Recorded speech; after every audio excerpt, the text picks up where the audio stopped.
Silakan.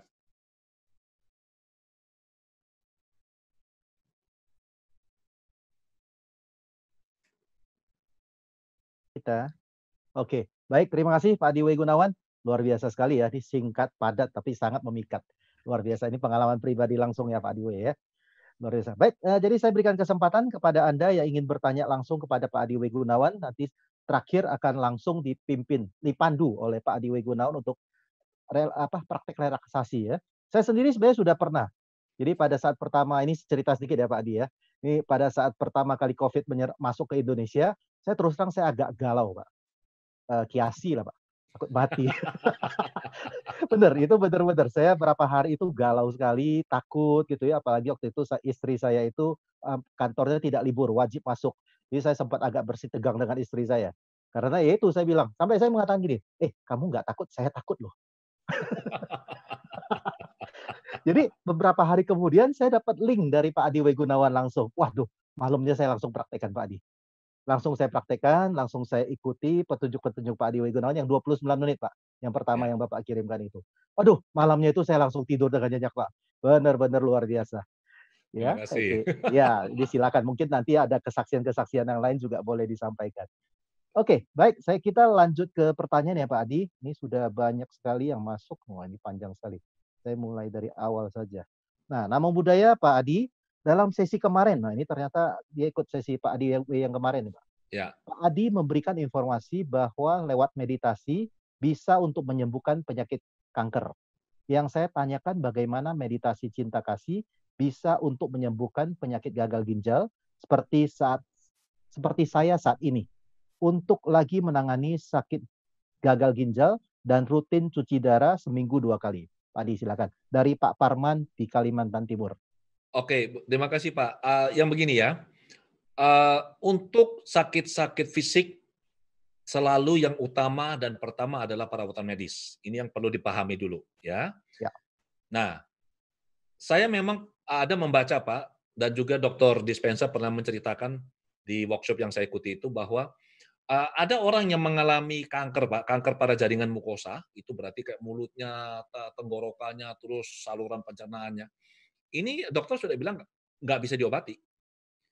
Kemudian pada saat dia belajar meditasi cinta kasih,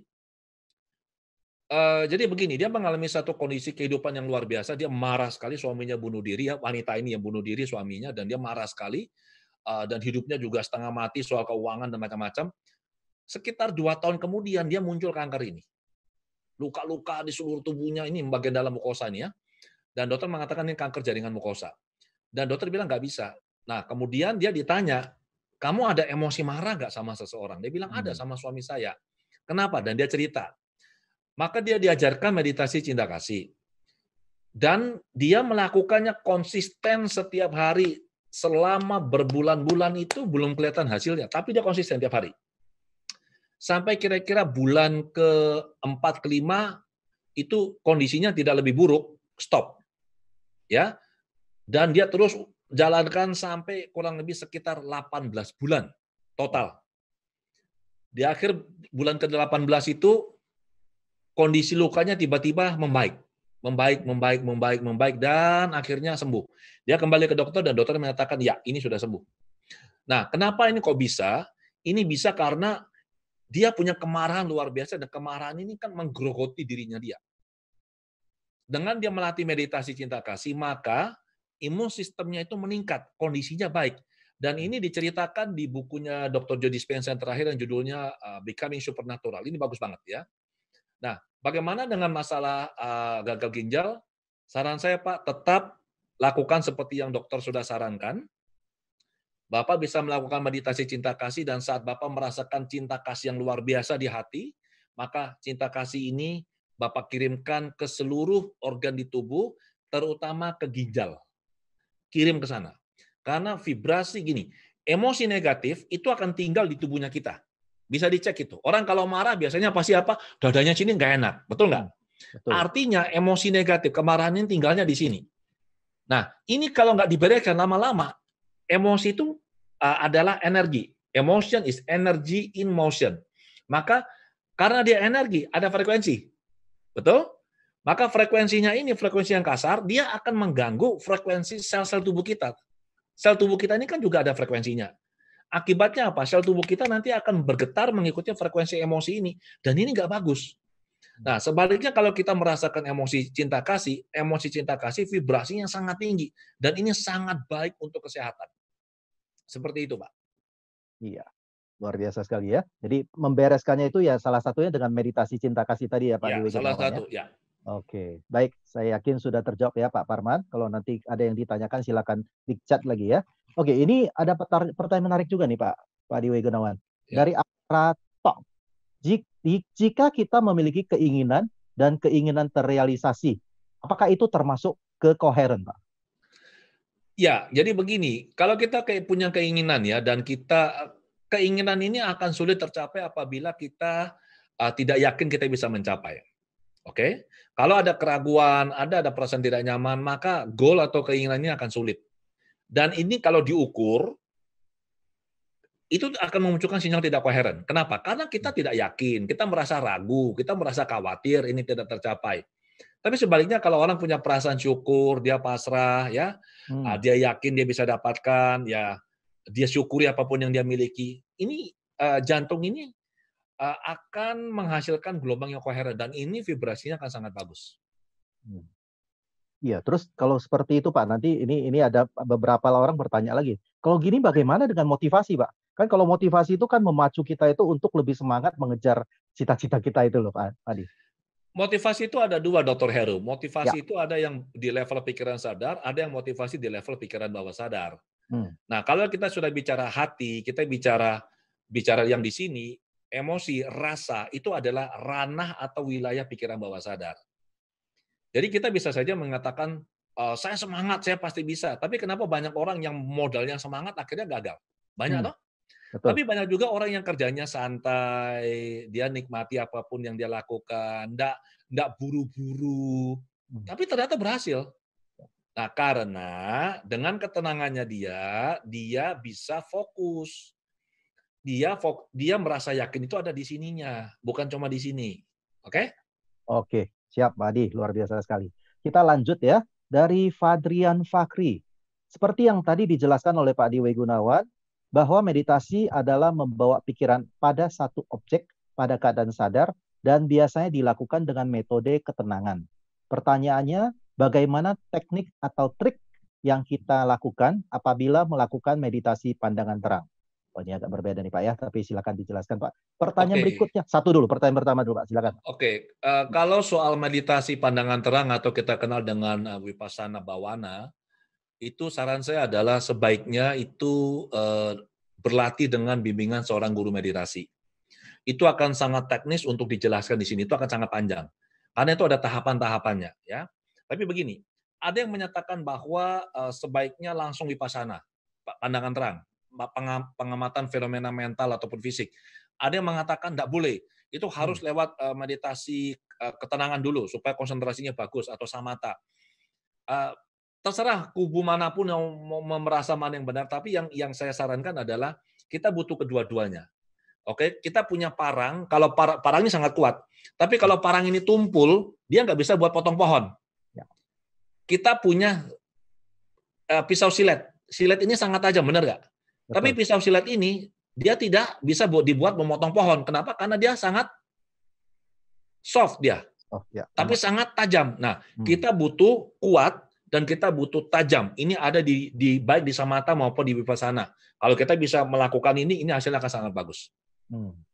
Oke, jelas ya Pak. Lanjut pertanyaannya Pak. Pertanyaan berikut adalah, apakah meditasi itu harus berpikir atau meditasi itu dengan menghilangkan pikiran? Karena terkadang pikiran kita sangat mengganggu untuk konsentrasi meditasi. Nah, Pak, ini menarik ya Pak. Oke, meditasi itu kan tadi sesuai dengan definisi yang saya kutip dari Yang Mulia Bhante Panyawaro, bahwa kita kan secara fokus itu, kita secara sadar memfokuskan pikiran kita, benar nggak? Betul. Jadi meditasi, kita secara sadar memfokuskan pikiran kita pada satu objek. Ini saya bicara meditasi untuk ketenangan ya, samatha. Ya fokusnya terserah, ada 40 objek kan, yang kita bisa gunakan. Biasanya yang kita pakai itu adalah fokus pada napas, itu anapanasati kan. Jadi napas keluar masuk, napas keluar, napas masuk, napas keluar.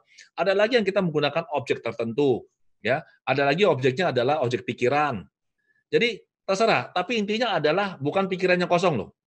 Hmm. Kita fokus pada satu objek, kalau kita benar-benar fokus, konsentrasi kita tinggi, dan kita tercerap pada objek ini, pikiran kita akan berhenti dengan sendirinya. Dan saat itu kita akan masuk ke kondisi yang begitu tenang, begitu hening, begitu damai, dan begitu luar biasa. Ya, baik, jelas sekali ya, bukan mengosongkan pikiran ya Pak Adi ya, nanti malah yang seperti Bapak katakan di awal. Nah, dan kita sebenarnya tidak mungkin bisa mengosongkan pikiran, tidak mungkin. Pikiran manusia itu setiap detik itu pasti ada yang muncul padam begitu, dengan sangat cepat. Jadi tidak mungkin pikiran itu kosong, tidak mungkin. Oke. Itu pandangan yang tidak tepat itu. Iya, baik Pak Fadrian sudah terjawab ya. Ini luar biasa sekali jawabannya, langsung to the point ya. Nah, kemudian dari Pak Peter Wijaya, Namo Buddhaya Pak Adi, manfaat-manfaat luar biasa ini apakah hanya didapat dari meditasi kasih sayang? Mungkin maksudnya cinta kasih lah ya. Meditasi jenis atau objek apa yang memberikan manfaat paling besar, Pak? Tergantung kita mau mencapainya apa. Kalau misalkan kita mau melatih pikiran kita tenang, ya kita meditasi untuk ketenangan. Kalau kita mau misalkan melatih cinta kasih ini sangat bagus. Kenapa? Karena selain kita bisa tenang, bahagia, tubuh kita sehat, kita akan jadi orang yang jauh lebih lembut, kita bisa mengembangkan rasa belas asih. Tergantung tujuannya apa. Makanya saya bilang meditasi ini sebaiknya itu harus punya guru meditasi yang baik. Kenapa? Karena setiap guru ini punya pengalaman, punya pemahaman mendalam, dan mereka bisa menuntun kita. Saya kasih satu contoh ya. Ya, Pak. Beberapa waktu yang lalu itu ada seseorang yang melakukan meditasi, dan entah kenapa setiap kali dia sudah tenang, dia rileks, tiba-tiba dalam pikirannya muncul gambar tengkorak. Nah, coba kalau kayak begitu bagaimana? Jadi setiap kali dia meditasi, terus muncul gambar tengkorak. Dia tentu ketakutan dong. Nah, dia tanya kepada guru meditasinya. Guru meditasinya bilang apa? Tidak boleh. Jadi fokusnya harus tetap pada napas. Tapi setiap kali dia fokus pada napas, setiap kali itu muncul gambar tengkorak. Selalu begitu. Ya, wajah ini, muka ini, tengkorak nih. Kemudian orang ini jumpa dengan salah satu guru meditasi yang lain. Oke? Saya kenal dekat beliau, dan beliau memang sangat jago ya. Ditanya nih, apa yang harus dilakukan? Sama guru meditasi yang kedua bilang begini, kalau nanti muncul tengkorak, Anda alihkan objeknya dari napas ke tengkorak. Jadi Anda amati, ini apa sebenarnya? Anda sadari, Anda fokus ke sana. Dan akhirnya dia dapat ini apa nih sebenarnya? Dengan tuntunan guru yang kedua. So, ini kita butuh guru meditasi yang mumpuni. Kalau enggak kan kita bingung-bingung sendiri. Nanti kalau yang enggak ngerti dibilangnya apa? Waduh, ini gambar tengkorak nih, jangan-jangan ini waktunya sudah enggak lama ini. malah jadi masalah besar ya Pak Adi. Atau gini, oh ini jangan-jangan dari past life ini loh, cilaka kan kalau kayak gitu kan. Nah, dia cari Pak Adi lagi minta regresi ini. Ya. Saya ingat tentang regresi nih Pak Adi, mungkin bisa disampaikan kepada teman-teman yang lain Pak. Ini bagaimana tentang regresi? Pada saat kita sering talk, saya sering memandu Pak Adi selalu mengingatkan kita tentang masalah regresi itu Pak. Regresi gimana maksudnya? Yang lebih baik tidak dilakukan kalau tidak terpaksa itu loh ya Pak Adi. Oh, itu adalah materi yang saya pernah bahas dengan guru abidama saya, Romo Slamet Rojali di Jakarta ya. Jadi intinya gini, kalau kita meditasi, kembali, kita harus punya guru, dan guru ini yang nanti akan menuntun, menjelaskan pada kita fenomena yang kita alami, supaya kita tidak salah langkah. Nah, banyak orang tuh berharap kalau mereka meditasi, mereka bisa melihat past life-nya gitu loh. Mereka berharap. Nah, sesuai dengan hukum pikiran yang menyatakan apabila kita berharap akan sesuatu, maka pikiran kita akan memenuhi apa yang kita harapkan, memberikan apa yang kita harapkan. Jadi kalau kita berharap nanti bisa ke past life, maka nanti pas kita lagi meditasi, tiba-tiba muncullah gambar, wah kayaknya nih lagi di Eropa nih kayaknya nih. Wah lagi di Italia katanya. Oh siapa ini? Oh zaman Romawi misalnya. Ya, apakah itu benar? Siapa yang tahu? Nah, itu jangan-jangan kalau pakai istilah sekarang itu halu loh, tahu? Halu. Jadi saran Iya. saya itu tadi ya, udah Ya. cari guru meditasi lah. Itu yang paling pas ya. Ini Ya. ngomong-ngomong Pak Slamet Rojali juga ada loh di sini, Pak. Ya, ini beliau Mendengarkan guru kita juga. beliau adalah guru Luar biasa. abidama saya dan besok kami akan membuat semacam webinar untuk Hmm. komunitas saya membahas mengenai abidama dan hipnoterapi klinis. Oke, luar biasa, Pak. Ya. Oke, kita lanjut Pak Adi dari Bu Yeni Siwali. Nah, ini nyambung nih. Pak Adi, ketika meditasi meta, apakah kita perlu visualisasi orang yang kita tuju? Kalau saya melakukan ya. Jadi kan pertama kan kita harus memunculkan meta dulu, benar nggak? Hmm. Jadi ini sekali lagi ya, ini pengalaman saya pribadi ya, dan seringkali kalau kita hanya mengatakan semoga semua makhluk bahagia, semoga semua makhluk bahagia. By the way ya, itu kata semoga semua makhluk bahagia itu kurang tepat loh. Itu terjemahan dari Sabesata Bhavantu Sukhitata kan? Sabesata Bhavantu Sukhitata nggak ada kata semoga loh di dalamnya itu. Sabesata kan semua makhluk itu sebenarnya Semua ya. makhluk. Nah, jadi kalau orang mengucapkan semoga semua makhluk bahagia itu bagus. Masalahnya adalah itu hanya di taraf kognisi, di pikiran sadar, verbal. Ya. Kita belum merasakan di sini. Kalau meditasi cinta kasih kita perlu bisa merasakan. Nanti kalau sudah merasakan, sudah berbuncah-buncah, sudah banyak sekali perasaan positifnya nih, emosinya, waduh senang sekali. Nah, barulah saat itu kita bisa misalkan membayangkan wajah orang yang kita cintai dulu nih siapa? Pasangan kah? Ayah, ibu, anak, ya. Nah, tadi setelah itu kita kirimkan ke mereka. Sampai dirasa cukup, kita ganti lagi objeknya, ya, kita ganti lagi seperti itu. Jadi itu akan membuat kita lebih kuat dampaknya pada diri kita. Sebenarnya tanpa membayangkan pun sebenarnya hanya dengan niat saja itu sampai sebenarnya. Hanya dengan niat, saya niatkan untuk mengirimkan perasaan cinta kasih ini kepada ibu saya yang ada di Amerika misalkan. Begitu diniatkan dikirim, sampai. Maka tadi saya bilang, vibrasi energi cinta kasih, vibrasi pikiran kita melampaui ruang dan waktu. Begitu, Dr. Heru. Luar biasa sekali. Ini juga langsung menjawab pertanyaan Pak Jason ya, Jason Kristanto, Pak. Tadi dia menanyakan bagaimana caranya mengirimkan cinta kasih. Itu sudah dijawab ya oleh Pak Adiwe Gunawan. Dan selanjutnya ya, ini teman-teman semua juga jika ingin bertanya langsung ke Pak Adiwe, ini gunakan kesempatan ini ya dengan baik mungkin ya. Dari Pak Hendro Santoso. Pak Adi, apakah dengan meditasi dapat memunculkan kemampuan abinya? Wah, ini dia, kesaktian ini, Pak. Saya tidak berani membahas ini karena saya bukan pakarnya, tetapi yang pernah saya dengar ya, kalau yang namanya sakti itu enggak harus abinya. Sorry, enggak harus sampai ke level jana enggak perlu. Itu ada yang namanya ID. Nah, ini Romo Slamet jauh lebih paham mengenai ini daripada saya. Jadi pikiran yang terkonsentrasi itu akan memiliki kekuatan yang luar biasa, iya. Tapi kalau misalkan sampai ke abinya, saya nggak bisa bahas karena saya belum punya abinya. Oke, kita membahas yang langsung aja Pak ya, yang kita tidak pernah capai itu agak sulit dibahas ya Pak Adi ya. Ya, nanti kalau saya membahas kan kelihatan bohongnya gitu. Iya. Baik, kita lanjut ya dari Gita. Selamat malam Pak Adi. Pak, di saat visualisasi dan sensualisasi goal pada waktu relaksasi atau memberikan sugesti, apakah muncul rasa tidak nyaman yang katanya signal dari PBS itu pikiran bawah sadar ya Pak ya, bahwa si PBS tidak setuju atau menolak dengan goal atau sugesti tersebut. Pertanyaannya, apakah kalau sudah begitu relaksasinya diteruskan saja atau dihentikan? Relaksasinya dihentikan. Karena kalau perasaan tidak nyamannya ini mengganggu, itu tidak akan bisa memberikan efek yang bagus bagi kita. Oke. Baik, lanjut ke Kunarso. Selamat malam Pak Adi. Izin bertanya bagaimana tips mudah memunculkan rasa suka terhadap meditasi karena terkadang saat meditasi muncul rasa sakit, malas dan lain sebagainya, Pak. Orang biasanya tidak rutin melakukan meditasi. Kenapa? Karena satu, mereka tidak tahu manfaatnya, dan kedua, mereka belum merasakan manfaatnya.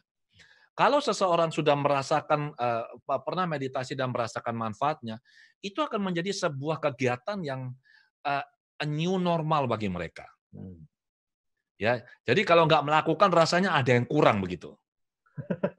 Betul ini, Pak. Kayak kita sekarang pakai masker ya, kalau lupa pakai kayaknya ada sesuatu yang missing gitu ya, Pak, ya? Ada yang salah itu. Jadi kalau kita rutin meditasi dan satu hal teman-teman ya, meditasi ini tidak berarti ingat ya, tadi definisi di awal yang saya kutip dari Yang Mulia Bante Panyawaro, meditasi adalah kita secara sadar, oke, kita fokus pada sesuatu, kita menyadari ini. Jadi yang namanya meditasi itu bukan cuma waktu kita duduk, bukan waktu kita memejamkan mata begini. Pada saat kita berpikir, saat kita berucap, saat kita bertindak, saat kita melakukan sesuatu, saat kita melakukan itu semua dan kita sadar, kita aware, itulah meditasi. Nah, gampangnya begini. Siapa di antara teman-teman ini yang di Zoom ini 274 orang ya, siapa di antara teman-teman ini yang tadi pagi, waktu baru bangun tidur, tahu nih atau ingat, yang menginjak lantai itu kaki yang pertama, kaki kiri apa kaki kanan? Nah, ingat kan? Itu kenapa? Karena begitu kita buka mata, pikiran kita bukan lagi ada di badan kita. Pikiran kita sudah ada di toilet, benar nggak? Begitu melek, langsung toilet sudah itu. Jadi pikiran kita, udah lari ke sana. Kita tidak di masa sekarang. Kita tidak di now. Ya, sudah lari ke sana itu. Jadi kaki kita nginjak mana, sudah kita tidak lagi sadar. Kita tidak mindful, tapi kita mindful. Iya, pikirannya yang penuh gitu ya, Pak. Ya, jadi bukan mindful yang digabung, yang aware, tetapi mindful penuh. Oke, jelas ya. Oke, kita lanjut ya Pak Adi, sudah ada lagi. Nah, ini menarik nih pertanyaannya dari Pak Toto Tejamono. Nama budaya Pak Adi, ada yang meditasi cinta kasih, tapi begitu dia coba mengirimkan cinta kasihnya kepada orang yang pernah menyakitinya. Dia menjadi tidak nyaman dengan meditasi cinta kasih. Bagaimana caranya mengatasi gangguan seperti tadi itu, Pak? Oke, jadi begini, meditasi cinta kasih ini luar biasa loh teman-teman, luar biasa. Dampaknya, efeknya ya.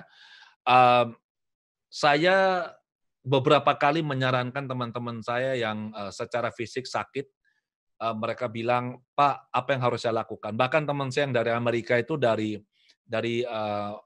Mill Valley di California sana, itu menghubungi saya, telepon saya, minta saran. Dia bilang dia dalam kondisi sakit yang serius, ya, dan itu secara medis itu berat. Saya bilang, kamu perlu belajar meditasi cinta kasih, kemudian kamu perlu mengirimkan cinta kasih ini kepada organ tubuh kamu yang sakit ini. Ya, dan dia lakukan, dan dia sembuh. Nah, sekarang, sebentar. Tadi Dr. Heru tadi apa? Kepada orang yang pernah menyakiti hatinya, Pak. Nah, kebanyakan orang-orang tuh begini. Prosedur kita melakukan mengirim energi cinta kasih adalah nomor 1, kita kirim dulu ke diri kita. Oke? Kita kirim ke diri kita. Nah, setelah kirim ke diri kita, Anda bisa bayangkan Anda menyebarkan itu ke seluruh tubuh Anda, ke setiap sel, saraf, organ, kelenjar, pembuluh darah, otot, sendi, tulang, semuanya. Atau Anda bisa bayangkan diri Anda di depan Anda kirim. Setelah itu Anda kirim ke orang-orang yang Anda cintai. Ini kan mudah nih. Ya. Kemudian Anda kirim ke orang-orang yang netral. Nah, kalau Anda merasa belum siap, Anda jangan kirim kepada orang yang pernah menyakiti Anda. Kenapa? Ini sebenarnya teknik yang disebut dengan collapsing. Kita membenturkan. Kalau emosi cinta kasih yang kita rasakan misalkan 0 sampai 10, kadarnya itu ada di angka 7 misalkan.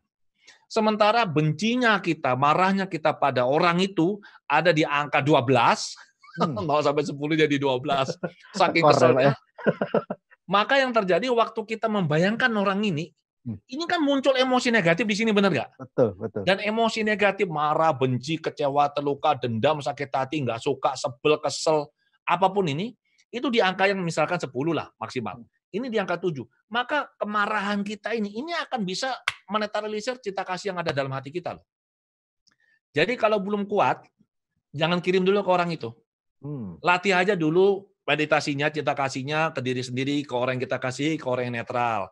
Atau nanti kalaupun ke orang yang menyakiti kita, ya yang kadar emosi negatifnya itu ya di angka 2-3 dulu lah. Jadi pelan-pelan meningkat. Tapi kalau langsung dikirim kepada orang yang benar-benar bikin kita keki, ya sakit hati, ini berat. Nanti nanti yang dikhawatirkan adalah akan terhubung kondisi dia meditasi dengan kemarahan itu. Maka dia tidak akan nyaman melakukan meditasi berikutnya loh. Ini Betul. hati-hati nih. Ya. Jadi stepnya harus benar-benar dipatuhi, Pak ya. Harus Makanya saya bilang tadi, butuh guru yang mumpuni. Oke, baik sudah terjawab ya. Ini luar biasa sekali nih. Kemudian lanjut lagi nah ini tentang law of attraction nih Pak. Apakah meditasi ini dari Pak Rudi S, apakah meditasi ini ada hubungannya dengan law of attraction juga Pak? Well, kalau kalau kita nyatakan bahwa meditasi itu adalah secara sadar kita memfokuskan pikiran kita, mengarahkan pikiran kita pada satu objek tertentu, maka by definition seperti ini, apabila kita bisa membayangkan goal kita tercapai sebagai objek meditasi kita, itu bisa. Itu sah-sah saja ya Pak ya? Sah-sah saja. Oke aja ya. Oke, sudah jelas ya Pak Rudi. Kemudian Pak dari Chandra Puspita, ini harusnya Ibu ya. Selamat malam Pak Adi, saya lebih nyaman ketika jalan pagi atau mindful walking sambil terus-menerus mengucapkan semoga semua makhluk berbahagia. Saran Bapak bagaimana itu? Saran saya adalah apabila ini sesuatu yang Ibu rasakan nyaman dan bermanfaat bagi Ibu, silakan diteruskan. Oke, silakan saja Pak Ibu Chandra ya. Nah, kemudian Pak Hendro Santoso lagi nih lanjut. Pak, kenapa saat saya meditasi selalu tidak tenang di perasaan dan tidak nyaman gitu Pak? Dari pengalaman Pak ya, itu biasanya tuh ada sesuatu yang mengganjal. Saya tidak dari pengalaman saya membantu klien-klien saya ya. Jadi sebenarnya begini, kondisi meditatif dengan kondisi hipnosis itu sebenarnya mirip, sangat mirip. Dari perspektif gelombang otaknya ya. Jadi orang dalam kondisi meditatif itu sebenarnya pikirannya yang sadar normal seperti kita ada di permukaan air laut. Kemudian pada saat kita mulai rileks, kita mulai fokus pada objek meditasi kita, pikiran kita semakin tenang, itu seperti kita tuh kita diving, kita nyelam nih, kita masuk, kita turun. Dan seringkali di kedalaman itu kita bertemu dengan sampah-sampah yang ada dalam diri kita, emosi-emosi negatif, trauma-trauma masa lalu. Dan ini akan memunculkan perasaan nggak nyaman. Ya, bisa juga dia tidak jumpa trauma dari pengalaman ya. Saya menuntun beberapa orang. Pada saat dia pertama kali masuk kondisi meditatif yang begitu tenang, damai, dalam sekali ya. Gelombang otaknya sangat rileks. Detak jantungnya itu melambat, tekanan darahnya juga turun. Apa yang muncul? Langsung gelisah dia. Setelah itu dia buka mata, jatuhnya berdebar-debar.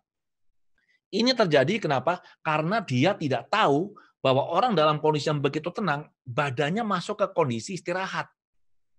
Nah, secara refleks, karena dia tidak tahu seperti ini dampaknya, otak ini kan fungsinya adalah menjaga supaya kita nggak mati nih. Jadi kalau detak jantungnya sudah begitu rendah turun ya, kemudian tekanan darahnya turun, terus napasnya pun sudah sangat halus. Ini otak mulai mikir, ini jangan-jangan ini orang ada bahaya ini, ada sesuatu yang nggak benar. Maka si otak ini akan membuat jantung kita duk, mompa darah lebih kenceng nih, supaya kita kembali hidup. Nah ini terjadi pada banyak orang.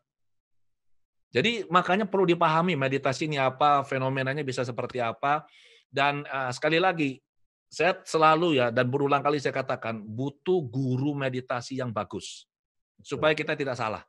Ya, jadi pada saat ada pengalaman seperti itu bisa langsung konsultasi ya Pak Adi ya. Ya gurunya pasti sudah melewati itu semua. Iya. Baik, kita lanjut Pak Adi di selamat malam Pak Adi.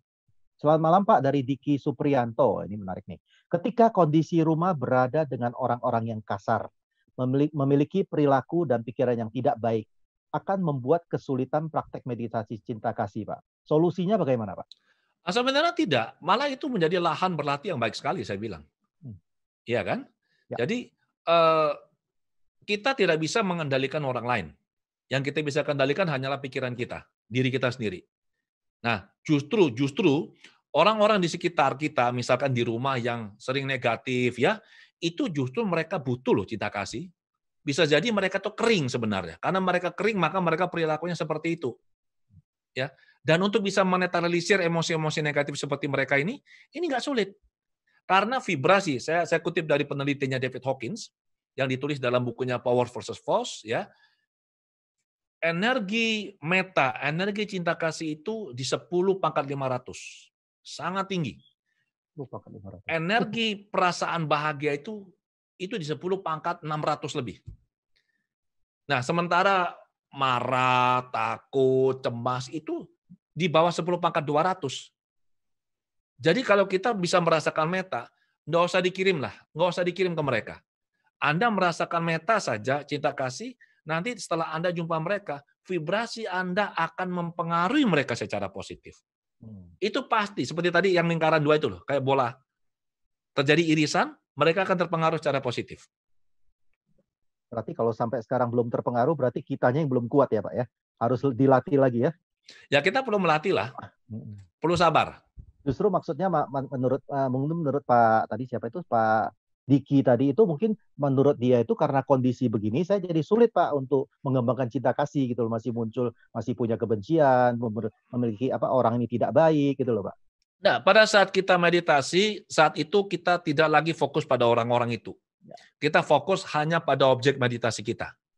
Ya, dan ingat, pikiran tidak bisa memikirkan lebih dari satu hal pada satu saat. Jadi pikiran itu sangat kuat, sangat pintar, tapi juga bisa diakalin. Kekuatannya adalah dia nggak bisa memikirkan dua hal sekaligus, dia hanya bisa mikir satu. Jadi kalau kita lagi meditasi dan kita susah masuk, berarti pikiran kita masih mikir yang di sana, tidak mikir objeknya. Tapi kalau kita hanya memikirkan atau fokus pada objek, maka yang di sana tuh sudah tidak bisa lagi kita pikir. Dengan sendirinya akan pudar dan itu hilang dari pikiran kita saat kita meditasi. Nah, ya, luar biasa. Pak Diki silakan dicoba ya, yang saran dari Pak Adi Gunawan ini sangat menarik ya. Oke, kemudian dari Pak Agus Sukihontu, Pak Adi mau tanya bagaimana cara melakukan meditasi cinta kasih di mana saat saya memulai meditasi dalam beberapa menit memunculkan reaksi ketegangan yang identik sama setiap kali saya melakukan meditasi cinta kasih tersebut. Maksudnya tiap kali mulai itu reaksi ketegangannya sama, Pak. Yaitu bagian rahang kanan dan paha kanan muncul cengkeraman sakit yang luar biasa. Bagaimana saya menghadapi supaya saya berhasil mendapatkan ketenangan batin? Terima kasih, Pak. Kalau misalkan ini hanya saran ya, kalau misalkan lagi meditasi dan kemudian ada respon fisik, itu sebenarnya ada pesan dari bawah sadar sebenarnya ya. Coba ini kalau misalkan rahangnya lagi mencengkeram, coba Anda berbicara dengan rahang Anda, pura-puranya bisa berbicara. Anda ajak ngomong nih, rahang ini ada apa? Anda minta dia rileks, nanti dia akan rileks itu. Ya, itu adalah satu bentuk komunikasi dari bawah sadar dan akan sangat teknis kalau kita diskusikan di sini. Tapi intinya adalah semua fenomena yang kita alami itu adalah fenomena yang wajar. Itu adalah pesan-pesan dari bawah sadar. Oke, luar biasa. Yang dari YouTube ada nggak Pak Dr. Heru? Ini justru saya lagi mau baca Pak dari YouTube Pak. Dari Pak William Yuwono, saya ingin bertanya ke Pak Adi, saya sudah coba meditasi cinta kasih, tapi tak bisa merasakan. Karena, apa ini, DK. Ini kebanyakan singkatan, kita jadi filsuf nih Pak. DKBS, dia bisa merecall emosi perasaan dengan mengingat momen bahagia. Bagaimana mengatasinya? Saya ulang Pak ya. Saya sudah lama coba meditasi cinta kasih, tapi tidak bisa merasakan. Karena tidak bisa merecall emosi perasaan dengan mengingat momen bahagia, Pak. Bagaimana mengatasinya atau bagaimana solusinya, Pak? Oke, sebenarnya mudah. Semua yang pernah kita alami itu kan ada di memori kita di bawah sadar. Jadi yang paling mudah biasanya sih, saya menyarankan teman-teman, yang paling mudah adalah cobalah Anda ingat-ingat, misalnya nih ingat-ingat pada saat Anda baru punya baby, anaknya masih kecil. Itu kan pasti lucu kan? Nah, kalau lihat anak kecil, bayi itu kira-kira gimana perasaan kita? Senang. Pasti happy. Nah, iya. Itu bisa kita gunakan sarana ini. Ya. Atau misalkan Anda pada saat Anda pernah membantu seseorang atau berbuat hal baik dan itu memunculkan perasaan positif. Kalau Anda bisa ingat kejadiannya, ya, itu pasti akan memunculkan perasaan yang sangat luar biasa di hati. Karena itu ada di memori. Nah, biasanya sih orang malas mencari, kira-kira momennya apa. Kalau kita nggak pernah melakukan itu, ya kita bayangkan saja. Ya, saya biasanya paling mudah itu adalah membayangkan anak, membayangkan istri, ya, membayangkan anak-anak yang masih kecil, waktu bayi, itu lucu banget. Ya. Pokoknya kalau sudah merem, bayangkan bayi sudah, langsung rasanya happy banget. Seperti itu. Betul, betul Pak Adi. Ini di relaksasi Pak Adi juga meminta kita membayangkan itu Pak ya. Saya Ya. pertama kali try itu saya agak susah loh Pak, betul. Ini perasaan bahagia mau yang mana ya? Kadang-kadang kita terlalu cerdas pikiran kita Pak ya. Oh ini bahagia, oh enggak ada yang lebih bahagia. Mau yang ini aja. Jadi ini kadang-kadang jadi kisruh sendiri gitu Pak ya. Itu nanti Pak Adi bisa kasihkan tipsnya lagi ya. Pak kita lanjut lagi ke yang ke YouTube ya Pak ya. Dari Hermin Teja, Pak Hermin Teja, malam Pak Adi. Saya pernah mengikuti live relaksasi yang Pak Adi adakan.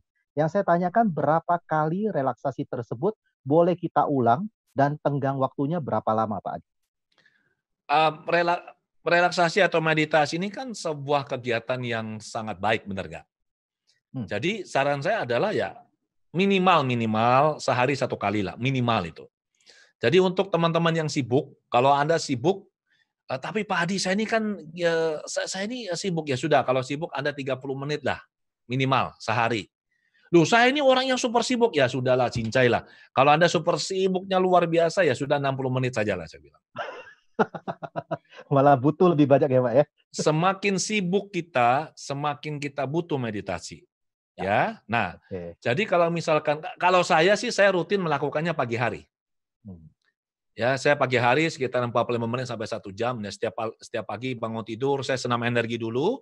Setelah saya senam energi, kemudian saya melakukan meditasi. Setiap pagi. Senam energi ini juga ada ya di video. Ada di YouTube saya. YouTube channelnya Pak Adi W. Gunawan ya. Silakan masuk ke YouTube-nya Pak Adi W. Gunawan. Jangan lupa di-subscribe ya. Itu penting. Oke, kemudian lanjut ke Cindy. Pak Adi, bagaimana cara meningkatkan meta dalam diri ketika meditasi? Ya itu dilatih kan. Saya bilang tadi kita memunculkan meta itu. Setelah kita gini, ada yang namanya efek dose effect gitu ya. Apabila kita sekali melatih meditasi cinta kasih, itu energi cinta kasih itu pasti akan tertinggal dalam diri kita. Itu pasti, nggak bisa hilang dengan sendirinya. Ya, dia ada di sini, dia stay, dia tinggal. Kalau kita latih lagi, lama-lama ini akan sangat kuat di dalam diri kita. Jadi cara untuk menguatkan kita punya meta adalah ya sering-sering melakukan meditasi cinta kasih dan kita perlu praktek melakukan kebaikan. Kalau cuma latihan-latihan saja nggak praktek juga percuma kan? Nah, kita prakteklah melakukan kebaikan baik dengan ucapan, dengan pikiran, dengan perbuatan, itu akan semakin menguatkan. Kenapa? Karena sinkron. Waktu kita duduk, kita diam, kita meditasi, metanya kuat. Sekarang meta ini diwujudkan dalam bentuk ucapan yang benar, kemudian tindakan yang benar, seperti itu. Oke? Oke, biar lengkap ya Pak ya, jangan hanya duduk aja ya di meditasi di situ ya. Oke, kemudian waduh ini namanya pakai bahasa Mandarin, saya buta huruf ini Pak. Nggak bisa baca? Nggak bisa baca bahasa Mandarin. Sama. Ini mohon maaf, bisa lihat aja Pak. Selamat malam Pak Adi, ini mohon maaf saya tidak bisa baca namanya ya. Selamat malam Pak Adi, bagaimana cara agar bisa menjadi orang yang bisa mengeksekusi rencana-rencana kita dan konsisten, agar rencana tidak sekedar menjadi rencana, lalu akhirnya terbang entah kemana, termasuk agar mulai dan tekun meditasi. Nah ini dia. Jadi gini, nomor 1 kita harus putuskan dulu kenapa kita mau meditasi. Apa tujuan kita meditasi? Harus jelas ini. Tujuan meditasi adalah ini. Oke, itu 1. Kedua, kita perlu komit. Kita mau 1 hari berapa menit. Kalau belum biasa, ya sudahlah 10 menit lah. Masa 10 menit nggak bisa? Nanti kalau sudah terbiasa, nanti akan dibuat lebih panjang. 15 menit, 20 menit, 30 menit, dan seterusnya. Intinya adalah, kalau orang melihat meditasi itu seperti seekor gajah, waduh gede banget, namanya meditasi itu gimana? Ya sudah, saya mau tanya, bagaimana caranya kita makan gajah? How do you eat an elephant? Satu potong demi satu potong, benar nggak? Yang penting dikunyah. Ya, hari ini makan apanya, besok makan apanya. Nah, sama dengan meditasi. Apabila dilakukan konsisten, maka ini akan menjadi a new normal untuk kita. Dan ini nggak sulit. Sama seperti orang kalau yang nggak biasa olahraga. Pertama kali suruh olahraga, aduh minta ampun. Benar nggak? Betul. Ada saja alasannya. Tapi misalkan ini, orang ini misalkan ya, pergi ke dokter. Dokter bilang, Anda ini kalau tidak olahraga, itu nanti bisa misalnya Anda akan bisa mengalami ini. Karena kan dia duduk dalam olahraga ya. Tapi kalau Anda olahraga, maka Anda umur bisa panjang, bisa begini, bisa begini. Kira-kira setelah itu dia olahraga nggak? Pasti Olahraga. olahraga, Pak. Kenapa? Karena dia tahu manfaatnya buat dia gitu loh. Hmm. Dan juga mungkin takut juga Pak dengan yang dikatakan ya, kiasi tadi itu Pak. Kiasi masih bagus daripada Kiabo loh ya. Kiabo. Ada yang nggak ngerti Kiabo ini Pak. Oke, baik kita lanjut lagi Pak Adi ya. Di waktu sudah semakin ini ya, nanti Pak Adi Gunawan terakhir akan memandu kita praktek relaksasi ya. Jadi ini yang sudah hadir di sini 284 orang ini jangan off dulu ya. Nanti kita akan praktek relaksasi langsung dipandu oleh Pak Adi Gunawan, pakarnya. Selamat malam Pak dari Sunanda Wamsa, ini sepertinya Bante ya. Namo Buddhaya mau tanya apakah medan elektromagnet jantung sama dengan halnya dengan Anatahata cakra jantung bagi praktisi yoga. Pak Adi, apakah mengerti teknis bahasa teknis Pak Oke, Ali ini? cakra itu kan kita yang umumnya kita tahu itu kan ada 7 cakra utama kan. Jadi mulai dari cakra dasar, muladhara, kemudian sakral, kemudian solar plexus, cakra jantung ya. Cakra jantung tuh bukan di jantung dia ya. Kemudian cakra tenggorokan, kemudian cakra asna dan cakra mahkota. Nah, saat kita melatih meditasi cinta kasih sebenarnya yang akan banyak dalam tanda kutip berperan itu memang cakra jantung sebenarnya. Jadi itu ada hubungannya. Dan kalau kita sudah bicara cakra, kita bicara energi. Oke? Seperti itu. Ya, seperti itu Pak ya. Oke, saya pilih mungkin 3 pertanyaan lagi Pak Adi ya, Ya, sebelum setelah kita itu kita masuk akan ke latihan. relaksasi. Oke. Baik, saya pilih saja yang lebih to the point ya. Nah, ini dia. Namo Buddhaya Pak Adi, saya ingin bertanya bagaimana ketika orang saat melakukan mindful breathing, namun tidak bisa melanjutkan karena teringat peristiwa traumatis yang pernah dialami. Apakah yang bisa dilakukan? Itu yang pertama, Pak. Ada 2 pertanyaan. Silakan, Pak.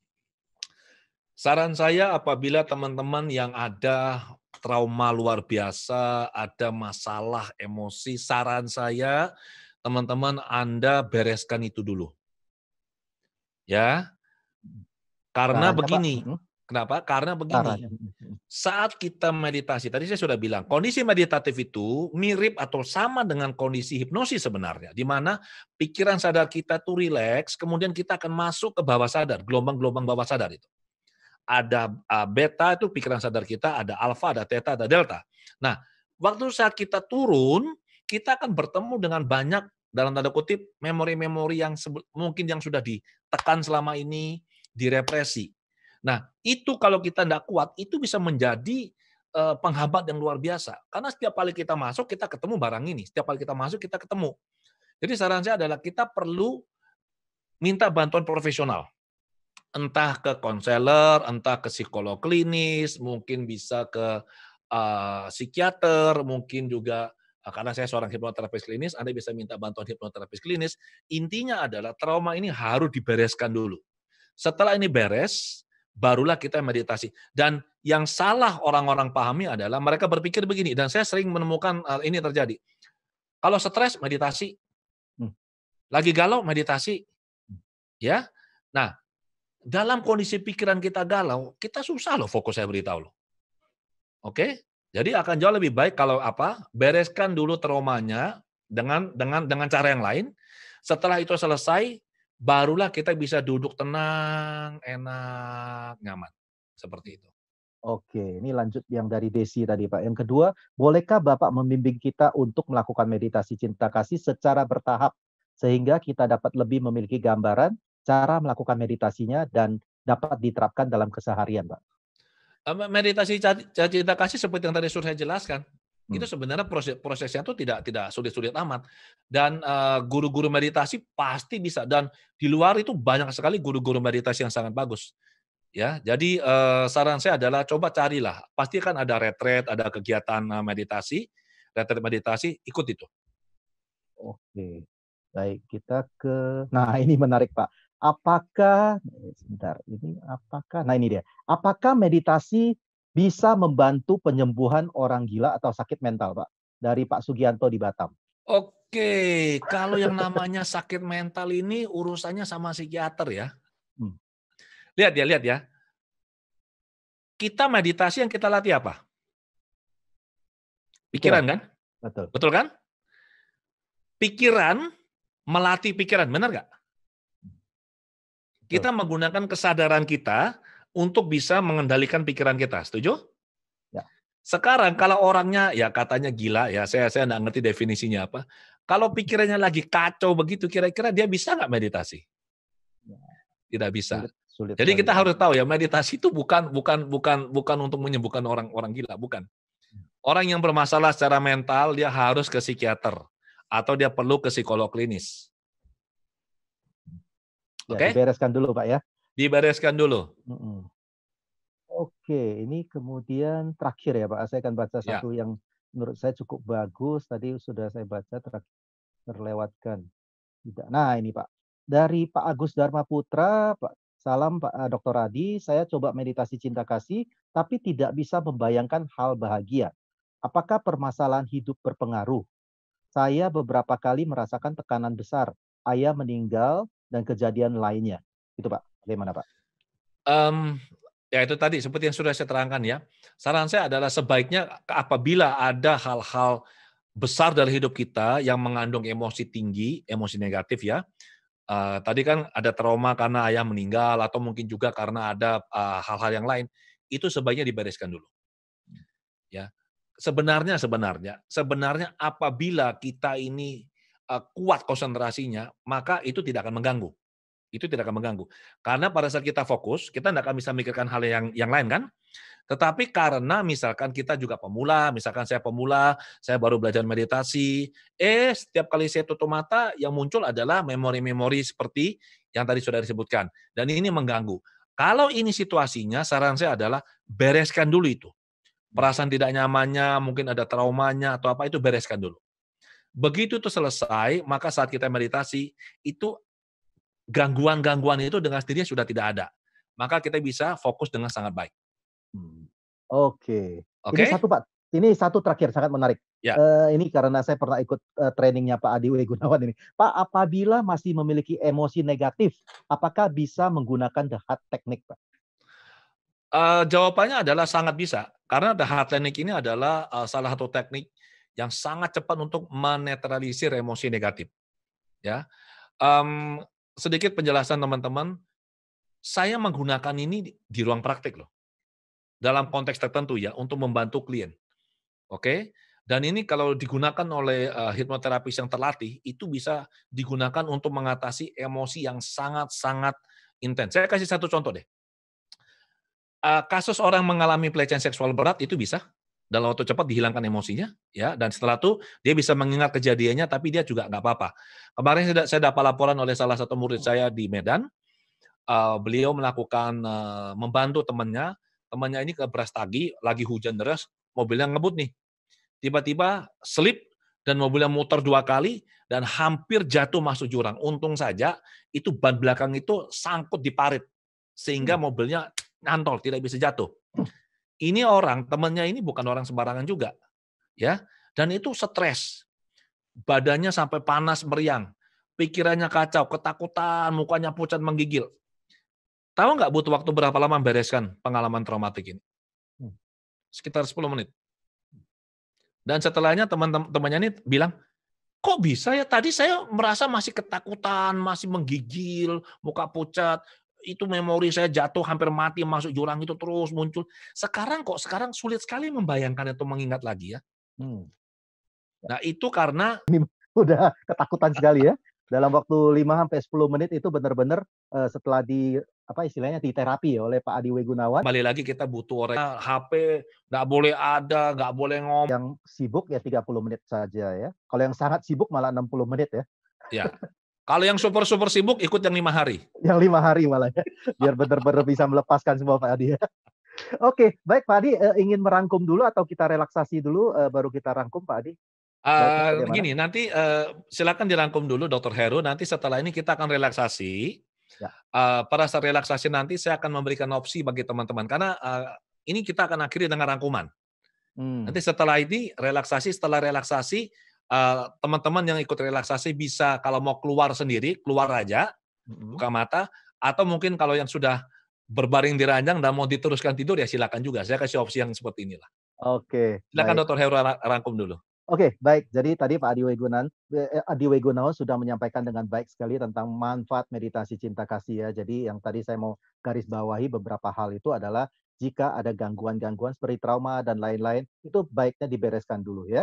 Jadi, baru kita melakukan meditasi dan benar-benar luangkan waktu dan coba untuk meditasi. Meditasinya itu meditasi cinta kasih itu menarik, yaitu pertama harus bisa ditumbuhkan dulu.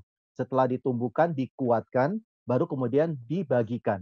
Ya, Dibagikannya juga ada tahap-tahapnya, ya jangan langsung wah bermotif orang yang kurang kita sukai ya, baru ya.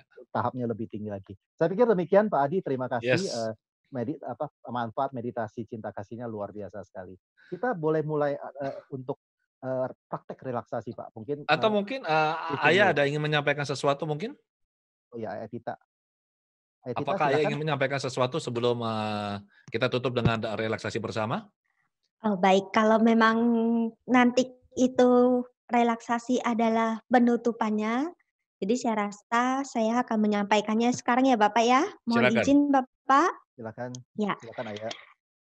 terima kasih kepada Bapak Adi yang sungguh luar biasa workshop malam hari ini, dan juga terima kasih kami ucapkan kepada Bapak Heru yang telah memandu workshop pada malam hari ini. Pada malam hari ini, berkat Bapak Adi dan juga Pak Heru, tanpa terasa kita itu bisa melewati malam hari ini dengan bahagia. Meskipun kita tahu sekarang kita sama-sama dalam situasi yang tidak bahagia. Lalu ingat, masa pandemi bukanlah penghalang bagi kita untuk tetap menebarkan cinta kasih kepada Betul. semua makhluk. Jangan lupa bahagia, be positive, stay healthy, stay home, dan juga terima kasih kepada semua Bapak, Ibu, dan juga saudara-saudari yang telah bergabung bersama kami Pasca Sarjana SDAB Semaratungga. Namo Sengya Budaya, Namo Buddhaya. Selamat malam, sampai jumpa kembali di program kita yang akan datang. Terima Oke, kasih Bapak, sampai terima kasih. jumpa. Malam, ya. Terima kasih Ayatita hari ini. Pak Adiwe, saya serahkan kepada Bapak.